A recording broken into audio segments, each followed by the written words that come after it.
Hello and welcome to Climate Check with me, Mary Mwiikisa. Now, there's good news in the energy sector in Zambia. As you know, as a country, we have been doing what is called load management, or the unpopular word, load shedding. Now, the Minister of Energy recently announced that densely populated areas will begin to receive 10 hours of electricity per day. And this has enlightened many residents of various communities. We visited Mtendere compound and we visited Chawama compound, and we spoke to various SMEs, traders, marketeers who have expressed various views. But the danger in that is the focus on investing in renewable energies, clean energies that are suitable for our environment, is going down. And so this episode will remind you of the need to invest in clean energy and ensure that even as you experience or enjoy electricity from ZESCO, you still have your backup just in case. Join me on the other side. Now imagine if trees could provide Wi-Fi, just how many trees you would plant? Well, they provide oxygen. We definitely cannot do without it. Destruction of nature, such as forests, has led to irreversible climatic changes to our world. Join me as I talk to policy formulators, change makers, and climate change interest groups on Climate Check, weekly on this channel. Now you are the solution to climate change.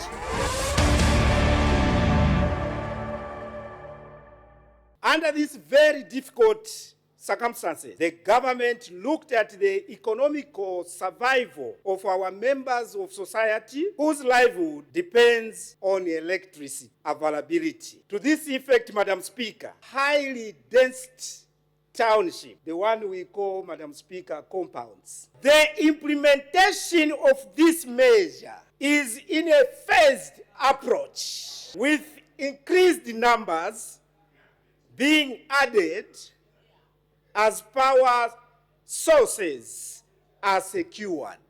This program has been started with 21 townships which have been selected, and we expect the number to progressively increase.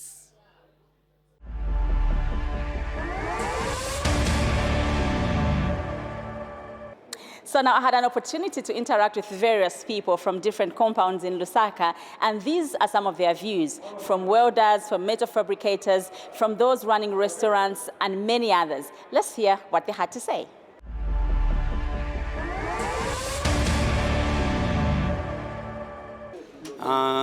Here we work from 08 hours up to 18:30. Okay. That's when we close up. But the main issue around us, because this garage occupies different businesses. There are mechanicals, welders, panel beaters, even auto electrician, as you can see. Yeah, me standing here, I learn a business which is in machinist, engineering, so it acquires electricity. But currently, we are having a power problem.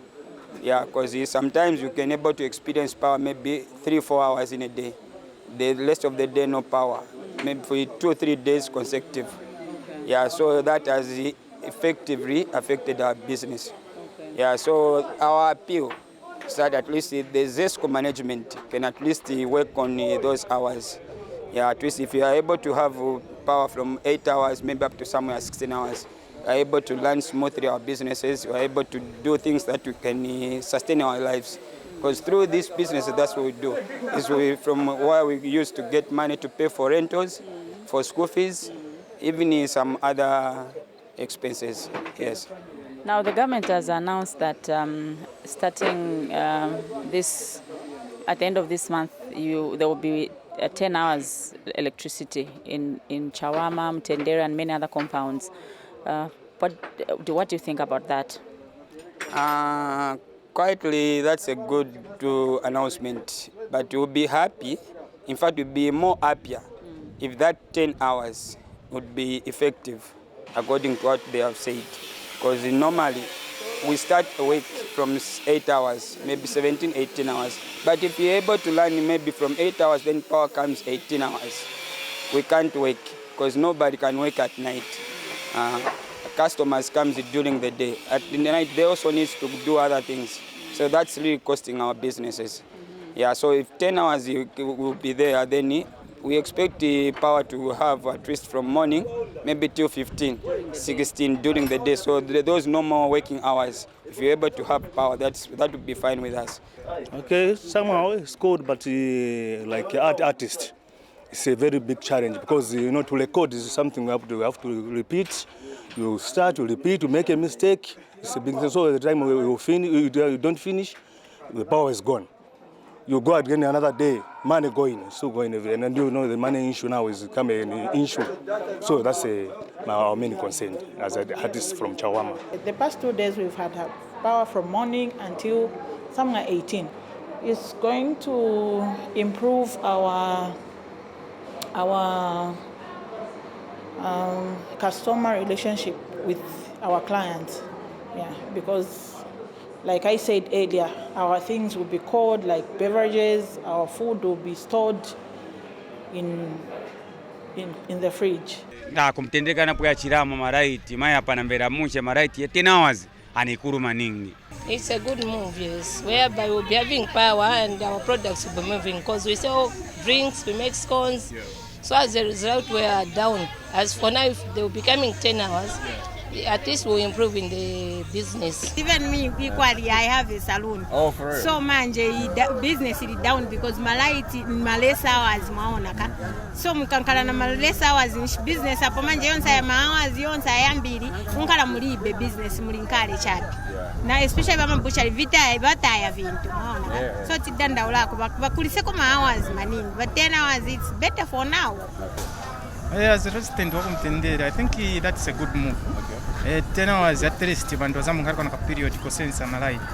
Because mugaona malait ndiye yataniza kuvintu vonse. Without malait could be vene mungachite. Improvement ikuru maning nda business vantu sezo chita benefit monga mkomboni ndiye muri vantu. Ma business yambiri basenza na malait kuri ma fabricator, ma saloni, ma barber shop, na ma shops yamene ma groceries, ma vintu vinkala vokupya. So vantu so agula vapitira vafuna vozizi ero no October. So manje hapa yavankala kwino manje. I think it's a good move because having no power as a studio, it's been a challenge. So, and other businesses which requires power, I think it's a good move on our part. But if the situation isn't stable, I think it's still a good move, but it should be balanced. That's what I can say.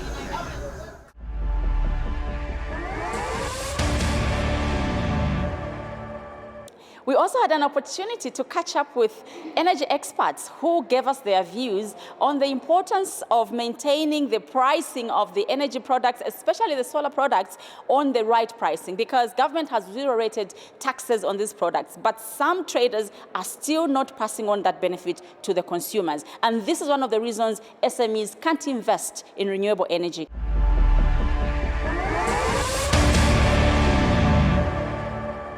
Yeah, okay, that one, it was announced earlier, we've heard that news, but backup power is still important to people.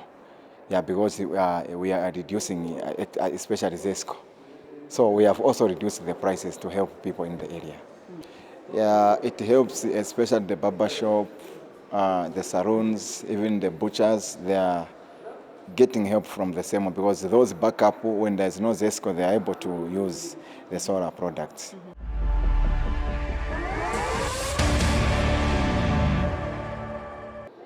Now, various views from members of the public from these densely populated areas which we visited earlier, and of course, they are happy that they will have 10 hours of electricity per day to enable them run their businesses smoothly, with others expressing mixed feelings still, like a bittersweet situation where, okay, yes, we're happy there'll be 10 hours, but until we see it, until we see that it's consistent, with others saying, oh, okay, we're happy, and of late we've seen an improvement. Actually, some of them wondering how come they have electricity for that long. So all in all, I think it's a good move. However, the fact that they still have these back thoughts of what if, which is based on what they've experienced. This is why the talk about clean energy, renewable energy, must not die just because of this announcement. The more people are off-grid, the better for the development of our country. This is Climate Check. Join me on the other side very shortly. Now, imagine if trees could provide Wi-Fi. Just how many trees you would plant? Well, they provide oxygen. We definitely cannot do without it. destruction of nature such as forests has led to irreversible climatic changes to our world. Join me as I talk to policy formulators, change makers, and climate change interest groups on Climate Check, weekly on this channel. Now you are the solution to climate change.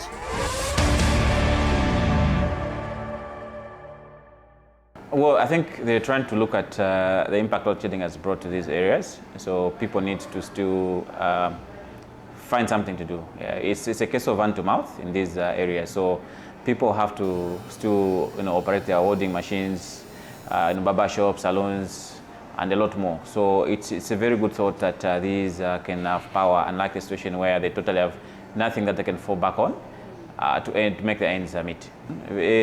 For me personally, my worry could be on our source of power, the hydro. So it means that we shall be going down because obviously we're increasing generation so that we meet that demand that's coming from these areas that have reduced load shedding hours. Yeah, so the momentum is still there. I think we've seen quite a number of groundbreaking projects, ceremonies, where now more solar projects will continue. Even the Chisamba is getting the phase 2, which is very good. So the momentum is still there. I think the issue now is about the time period because it takes long for these plants to be, of course, completed, constructed and commissioned. So that will be the push. So if we say, let's say if we have other maybe 200 megawatts of solar being constructed, it's not going to be done in 2 months. To be another maybe 6 months to 1 year. So that is, I think, the only challenge because we really want to see alternative sources of energy that are going to help fall back on the hydro sources that are quite low now. But it's going to take a bit of time. And also, we've seen that the weather prediction is showing that we'll receive normal to above normal rainfall.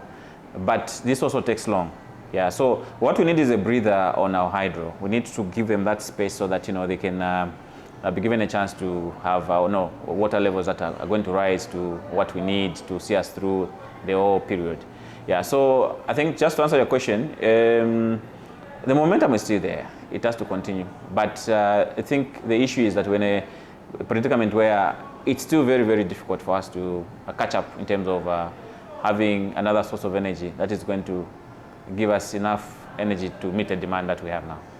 Yeah, I think on the issue of how SMEs can afford the solar products, this is where we need the collaboration with financial institutions. We need collaboration with the banks. And the real question is about how the banks and financial institutions can structure how they issue the loans to these people in a bracket of informal sector. Yeah, I think this has been an issue. The assessment of risks is always very difficult. So the big question, I think, for the banks and financial institutions, how best can we do this? Maybe can we start with supporting cooperatives? Maybe can we work with the committees that manage CDF so that they can help most of these people to access the funds through a regulated institution. Maybe that way it's going to be better because we've seen that we still have a lot of people, especially in the informal sector, who are not able to access these loans for solar. So please, can we check how we can make it possible for many people to access solar in Zambia? We still need to be more efficient. When some areas receive power, we still see a lot of bulbs still being left on. So now imagine, you might think that it's just about your household. You forgot to switch off the lights when you're leaving. Of course, others will say, no, when we're leaving home, there was no power. So obviously, we forgot to switch off the lights. So we always have to practice energy efficiency, energy management. It's very, very important for now. That power that you're leaving there, the lights that are still on, means a lot of drops of water in Kariba. So we need to still see how we can manage that. And also, let's see if we can start falling onto the alternatives, like LPG for cooking. Yeah, so let's see how we can see and jump on board on all these other things that we can look at, like solar, so that we still have our lives still moving on, and it's a new normal now, so we need to just accept the situation now. And also for those who still feel solar is still very expensive, we buy vehicles. Yeah, we're buying these vehicles. So the reality is that we still need to buy also solar. We invest in solar so that this complaining and these other issues that are impacting us can be managed very well.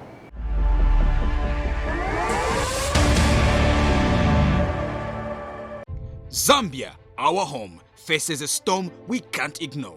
Droughts scorch our fields, floods ravage our homes, deforestation steals our future, pollution impacts livelihoods and ecosystem. But justice has no borders. Women, youth and rural voices bear the impact, yet are silenced in the decisions that shape their survival. The CEJ Climate and Environment Justice Rally 2025 changes just that. Join over 800 women, youth and community voices from all the 10 provinces of Zambia. Defenders, leaders, artists and you. On October 10th, 2025 at Woodland Stadium, Lusaka, we will raise awareness, build unbreakable networks and demand gender-responsive action. Hear powerful testimonies, spark policy change and celebrate solutions led by you, the people. This is your rally. Students, farmers, leaders, everyone. Bring your voice and your story. Register now via CEJ social media. Together, united for a greener tomorrow. Climate and Environment Justice Rally 2025. Justice starts with us. Hashtag Justice has no borders.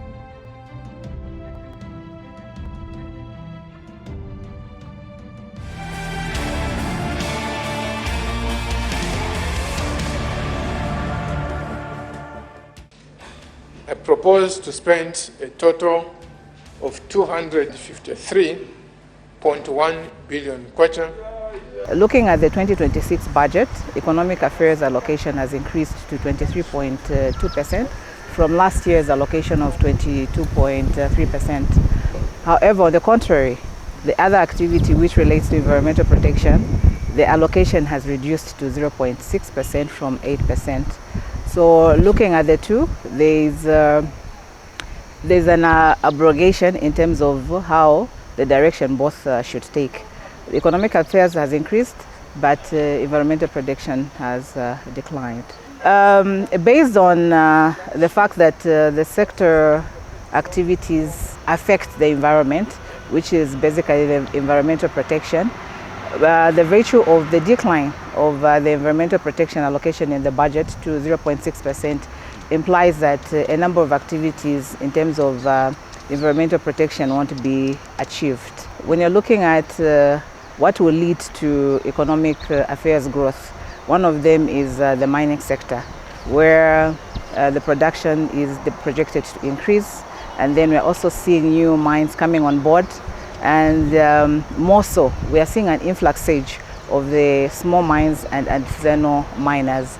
So with these three key players in the mining sector, we expect a surge in the environmental pollution, emission, as well as the climate effect in the environment. With a projected increase of 10 million metric ton of copper, the wastage in that production, the externalities, the negative externalities, we expect them to increase. So with that increment in the negative externalities, we expected that the budget will also be allocated accordingly so that those negative externalities are addressed.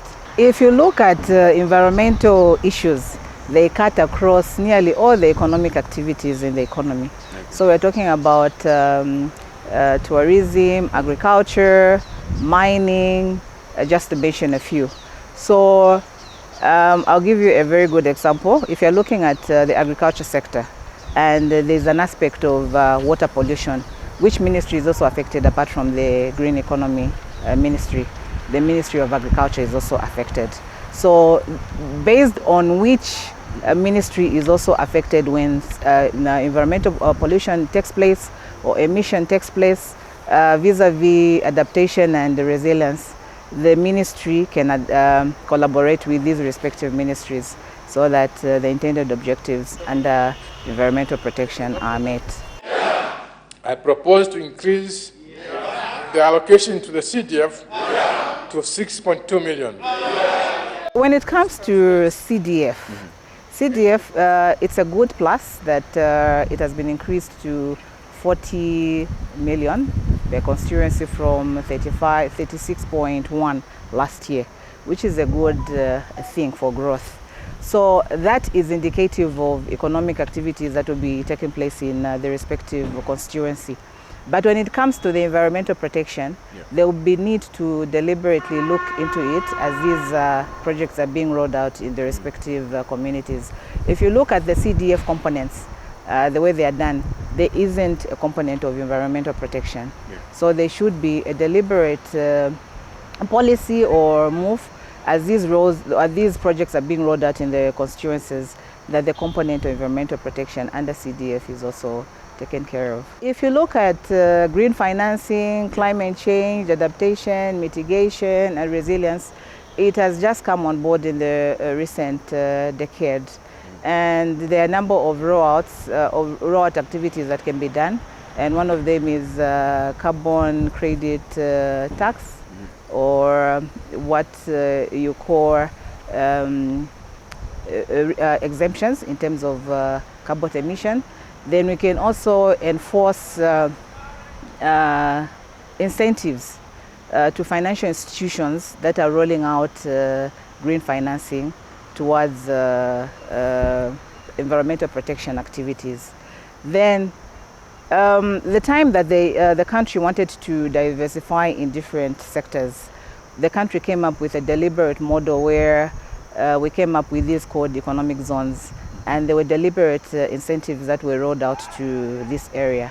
A similar model can be rolled out to environmental protective activities, companies that are engaged in environmental protection activities, so that at the end of the day, the financial aspect is cushioned. Transparency and accountability is very cardinal, regardless of whether you're in the public sector or in the private sector. So for us to ensure that there is accountability and transparency in respect to donor-funded projects, there will be need to ensure that the reporting standards which were rolled out in 2024, the IFRS S1 and S2, which were rolled out last year, should be enforced. And this means that every company or economic activity that is participating in environmental activity should ensure that this component is reported in the financial reports.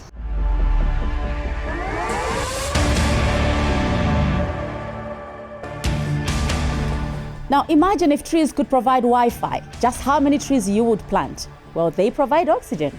We definitely cannot do without it. Destruction of nature, such as forests, has led to irreversible climatic changes to our world.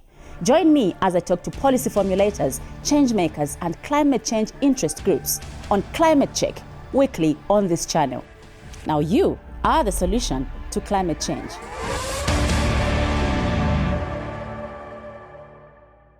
Now, can you imagine if you have put backup power at your home and you let those that don't have use the electricity? How nice it is. And if you're running a business, how reliable is that? You don't have to worry about any disruption. What am I saying? Government has zero-rated tax on solar products and many other renewable energy products so that you and I can be encouraged to invest in them, as well as especially those running businesses, because then they need to invest in backup power. For those of us that are running various small businesses in markets and everywhere, it is an opportunity for you to utilize the 10-hour electricity supply for the betterment of your business. Thank you for watching Climate Check. I'll be back next week. Goodbye.